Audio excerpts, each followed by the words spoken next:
Adeobi's life had always glittered with luxury and privilege. Born into opulence, she grew up in a sprawling mansion in Lagos, a labyrinth of secret rooms and untold stories, and enjoyed every material comfort imaginable. Her father, Chief Akinwale, ranked among Nigeria's wealthiest, and society lavished her with adoration, treating her like a princess. Yet, beneath the glittering surface, Adeobi felt that such admiration was shallow, driven solely by her fortune rather than her true self. Deep within, she longed for genuine connection and a life defined by who she was rather than the riches she inherited. One evening, as Lagos's dazzling city lights shimmered in the distance, Adeobi sat alone in her massive bedroom. The opulent view felt hollow as she contemplated her future, her heart heavy with the weight of expectations. Her mother had just announced that her father planned a meeting with the son of a wealthy businessman, a prospect that felt as foreign as it was suffocating. Running her fingers through her soft braids, she silently questioned why her existence should be dictated by wealth and societal expectations instead of authentic happiness and self-discovery. Without warning, the door burst open, and her mother swept in, resplendent in a bright green lace dress adorned with clinking gold jewelry. "Adeobi, you're still in your room," she chided, reminding her of the urgent summons from her father. With an exasperated roll of her eyes, Adeobi reluctantly rose, well aware that defiance was not an option. When she asked in a half-mocking tone, "What does Daddy want this time?" her mother sighed and launched into a discussion about her future. In that moment, Adeobi's inner rebellion sparked, as she declared she was more than a pawn destined for a loveless match. From the hallway, Chief Akinwale's deep, commanding voice resonated as he entered the room, his presence demanding immediate respect. Standing tall with an air of authority, he questioned the commotion with a furrowed brow. Adeobi's frustration bubbled over as she boldly insisted on living for herself instead of conforming to his rigid plans. His face darkened in response, and he countered by recounting the sacrifices he had made to secure their life of luxury. Amid tears and rising anger, Adeobi's words cut through the tension, a declaration that she had never chosen this gilded cage. Later that night, Adeobi lay awake in her enormous bed, staring blankly at the ceiling as her mind raced with daring thoughts of escape.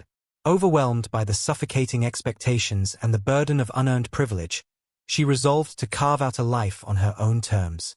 In the quiet solitude of her room, she made a silent vow, to prove that she could thrive without the safety net of her father's wealth. Despite the tendrils of fear and uncertainty tugging at her heart, the yearning for genuine freedom and self-reliance burned ever brighter.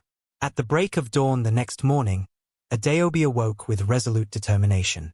With deliberate care, she packed a small bag containing a few essential clothes, a trusted notebook, and some money she'd secretly saved from her allowance.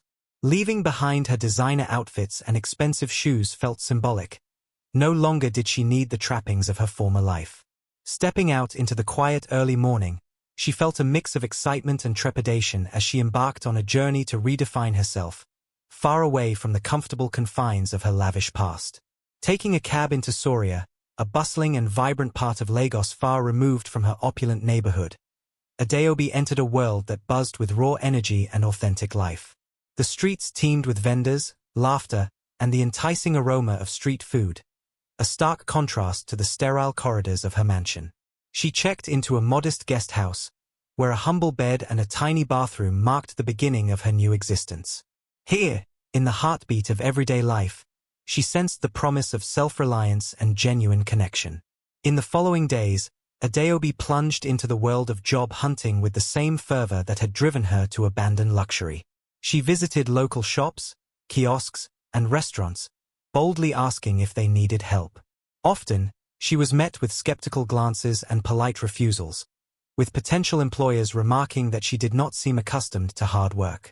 Just as her hope began to waver, she discovered a small, welcoming eatery known as Mom & Ketch's Kitchen, a haven where the aroma of freshly cooked jollof rice promised not just sustenance, but the chance to prove herself. Her first day at Mom & Ketch's Kitchen was a trial by fire. Adeobi found herself balancing heavy trays, washing endless stacks of plates, and navigating a bustling dining area filled with impatient customers. Every clumsy step and accidental spill was a humbling reminder of her inexperience, Yet each challenge sparked a quiet internal triumph.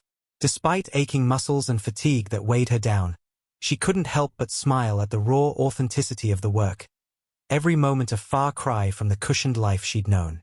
As the days melted into a steady routine, Adobe's presence in the kitchen became a source of both gentle ribbing and earnest encouragement among her co-workers. Grace, a stout and stern colleague, often teased her for knocking over a bucket of water or nearly dropping a tray of steaming jollof rice. Meanwhile, Musa, the wiry and quick-witted man responsible for chopping onions with astonishing speed, offered reassuring laughter and light-hearted advice. With every misstep and every small success, Adobe learned the delicate dance of balancing multiple tasks, slowly earning the respect of even the most skeptical members of the team. One bustling afternoon, as the lunch rush subsided into a quieter hum, Marmon Ketch pulled Adobe aside for a candid conversation away from the clamor of the kitchen. With kind eyes and a warm smile, she complimented Adobe's hard work and even affectionately used the name Deborah to address her, a nickname that felt both familiar and endearing. In that brief, heartfelt moment, Adobe experienced a flicker of hope and belonging. The advice and recognition from the seasoned owner resonated deeply, reaffirming her decision to pursue a path defined by determination and authentic self-worth. After closing, on a cool evening painted with the soft glow of streetlights, Adobe sought refuge on a quiet bench outside the Booker. The gentle breeze carried away the day's tension as Musa ambled over, a playful smile on his face and a toothpick dangling nonchalantly from his lips. With a teasing tone, he asked, "Deborah, what's your story? What brought you to a place like this?" Caught off guard yet amused by his curiosity, Adobe deflected with light humor, explaining that she simply craved a fresh start, a departure from the trappings of luxury. His knowing glance suggested he sensed there was more beneath her measured words. Later that same day, the Booker's calm was shattered when an irate customer stormed in, slamming his hand on a table and demanding his meal with impatient gusto. Adobe, ever the consummate professional, hurried to serve him a plate of amala and eba while apologizing profusely for the delay. The customer's barrage of harsh words stung deeply, yet she maintained her composure, a quiet defiance burning within her. In a scene that was as absurd as it was tense, the incident reinforced her resolve to prove that genuine hard work could withstand even the stormiest of tempers. Not long after, a new customer made his entrance, tall, slender, and clad in a grease-stained t-shirt and jeans that exuded effortless charm. As he settled into his usual table, his warm smile nearly caused Adobe to fumble the tray he'd just ordered. Their eyes met in a fleeting, electrifying moment, sending an unexpected flutter through her heart. Grace, ever the observant colleague, couldn't resist teasing her about the evident spark of admiration. Though flustered, Adobe managed a professional smile, her inner thoughts dancing with the possibility that this encounter might herald something more than just another workday. In the ensuing weeks, the mysterious customer, known simply as Che, became a regular at the Booker, his visits marked by increasingly long and personal conversations. With each encounter, Che revealed fragments of his dreams, speaking passionately about his love for cars and his ambition to launch a sprawling auto repair shop.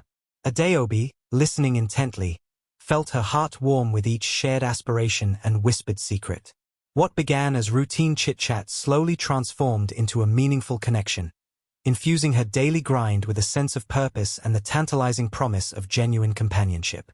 One quiet evening, after the Booker had shuttered its doors for the night, Che invited Adobe to join him for a brief conversation under softly glowing streetlights. In the gentle darkness, his voice was tender as he asked about her past and the reasons that drove her to embrace a life so starkly different from her former one. With a mix of apprehension and a hint of wry humor, Adobe explained that she craved a fresh start, a chance to live without the weight of inherited privilege. Although Che sensed a mysterious depth in her words, he accepted her explanation, leaving their conversation both light and quietly reflective. The following day, an unexpected calamity struck when Che's modest workshop was suddenly demolished. A deal gone awry left him and his team without a place to work, and the sudden loss plunged him into despair. In a rare moment of vulnerability at the Booker, Che confided in Adobe about the crushing blow to his dreams. Though she harbored her own secret burdens, Adobe's heart went out to him. Determined to help rebuild what had been lost, she resolved to leverage every connection and resource at her modest disposal to aid in restoring Che's shattered aspirations. In the days that followed, Che immersed himself in preparing for an entrepreneur competition that promised a lifeline for his dream of an auto repair shop. Late nights were spent poring over business plans and brainstorming sessions that merged creativity with practicality. Quietly, Adeobi offered her support, discreetly guiding him through the intricacies of the process and providing the kind of practical advice that only someone who had reinvented herself could give. Their collaborative efforts nurtured not only a promising business proposal but also a deepening bond that entwined their aspirations and forged a shared vision for the future. When the long-awaited day of the competition arrived, Che took to the stage with infectious passion and unwavering confidence. His proposal, a blend of practical innovation and heartfelt ambition, captured the attention of both the judges and the audience. The moment his victory was announced, the room erupted in cheers, and the triumph felt as sweet as a hard-earned reward. In that electrifying instant, both Che and Adobe savored the joy of success, a success that symbolized a new beginning and reaffirmed that determination and authentic effort could indeed rewrite one's destiny. That celebratory evening, the booker thrummed with laughter, music, and the clinking of glasses filled with hope. Amid the jubilant chaos, Che pulled Adeobi aside for a quiet word of thanks, his eyes brimming with sincere gratitude for her unwavering support throughout his struggle. His heartfelt words, delivered with a gentle humor that belied the gravity of his thanks, stirred something deep within her. Yet, as the night wore on, a heavy burden of guilt began to press upon Adeobi, an internal conflict born from the secret of her privileged past that she had so long concealed. The next morning at Marmonket's kitchen, Adeobi awoke with a heart weighed down by the inevitability of truth.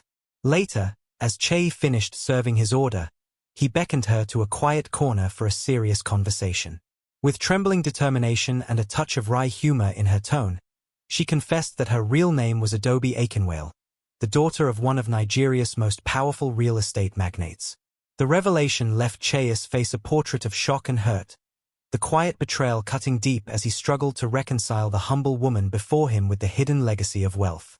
In the ensuing days, silence and tension hung like a heavy curtain between them. Che wrestled with feelings of betrayal and loss, while Adobe grappled with regret over the unintended consequences of her confession. Yet, amid the quiet ache of uncertainty, tentative conversations began to bridge the gap between them. Slowly, Che extended a hand of forgiveness, acknowledging that while his heart had been bruised, the honesty was a step toward deeper intimacy. At the grand opening of his revitalized auto workshop, surrounded by subdued celebrations and a shared sense of renewal, they both recognized that love and honesty, however painful, could ultimately pave the way for a future built on genuine trust and hope.